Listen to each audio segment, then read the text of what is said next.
नमस्ते। तो चलिए शुरू करते हैं आज का वीडियो। जैसे कि चारों तरफ कितना शोर है कि इंडिया का जीडीपी सबसे तेजी से बढ़ रहा है, विश्व में सबसे तेजी से, और बहुत ही जल्द वो चाइना के बाद दूसरे नंबर पे आ जाएगा अमेरिका को पीछा करके। तो ये चारों तरफ इसका बहुत शोर शराबा है। और बड़ी बड़ी रेटिंग एजेंसियां जैसे कि जेपी मॉर्गन, जेफरीज, सीटी, ये रेटिंग एजेंसियां हैं।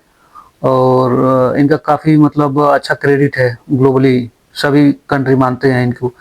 ये भी काफ़ी बुलिश हैं इंडिया पे कि इंडिया का जीडीपी बड़ी तेज़ी से बढ़ेगा, आने वाले सालों में बहुत आगे जाएगा और बहुत जल्दी विकसित कंट्री होगा। लेकिन थोड़ा सा हम रियलिटी चेक करते हैं, क्योंकि जो जीडीपी के ग्रोथ का एक पार्ट होती है हमारी डोमेस्टिक कंपनियां। हमारी कंपनियों का जब इनकम बढ़ेगा तो जीडीपी बढ़ेगा। तो इन्हीं कंपनियों को नापने का एक पैमाना मान लीजिए है निफ्टी 50। निफ्टी 50 क्या है कि इंडिया की जो टॉप 50 कंपनियां हैं, टॉप बड़ी 50 कंपनियां, उनका एक इंडेक्स है। तो अगर हम उससे चर्चा करते हैं और उसके थ्रू देखते हैं कि हमारा कंट्री और बाकी कंट्रियों के कंपैरिजन में कहाँ टिकता है, कितना परफॉर्मेंस दिया है।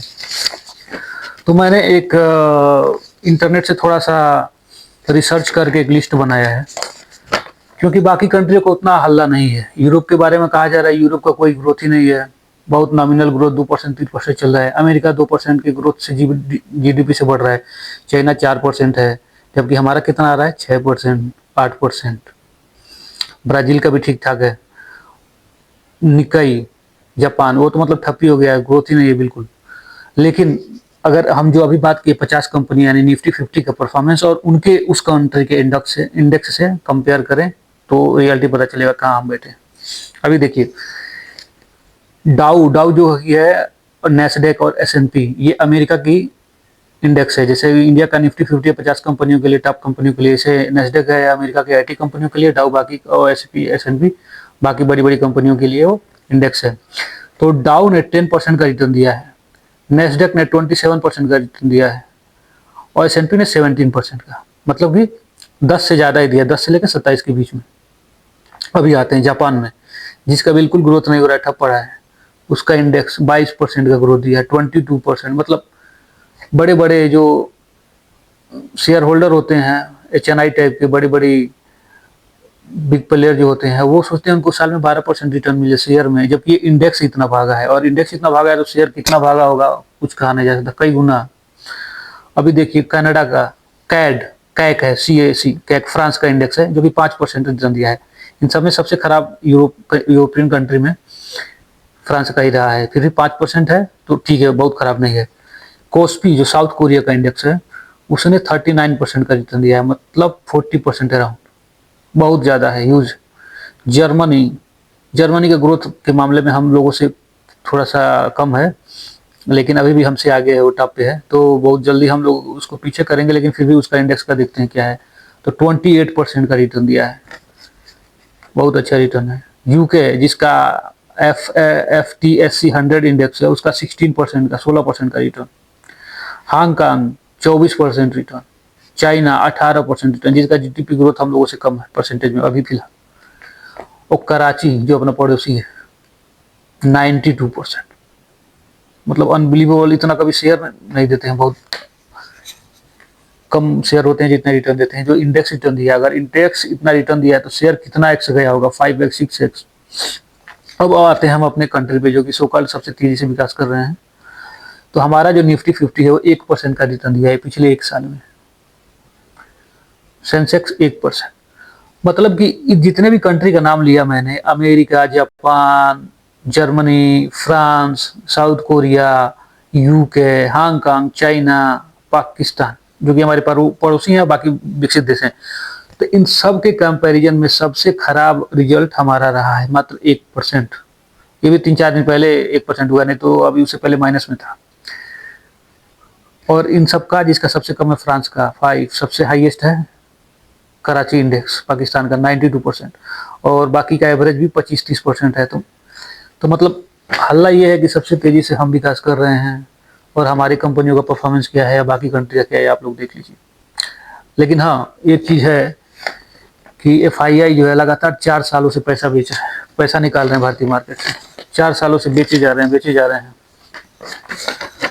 और यही पैसा मेरे को लग रहा है कि निकाल के इंडियन मार्केट से वो डाल रहे हैं दूसरे कंट्री में, यूरोपियन कंट्री में, चाइना में, पाकिस्तान में, जापान में, अमेरिका में। अभी देखें हम बात करें तो 2021 में FII जो फॉरेन इन्वेस्टर होते हैं उन्होंने 91,000 करोड़ की बिकवाली की है।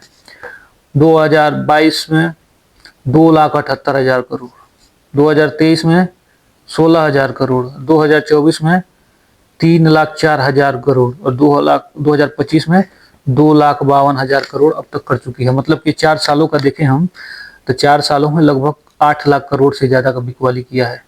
मतलब जो फॉरेन इन्वेस्टर हैं वो पहले पैसा लगाया था बहुत कम रेट पे, अब उनका पैसा बहुत कई गुना हो गया है, सारे बेचे जा रहे हैं, बेचे जा रहे हैं।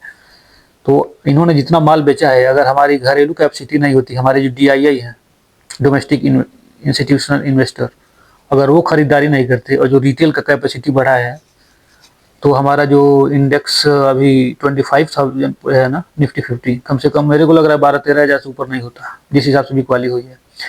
तो हमने सर्वाइव किया है, ये भी बहुत बड़ी बात है इतना बिकवाली के बाद।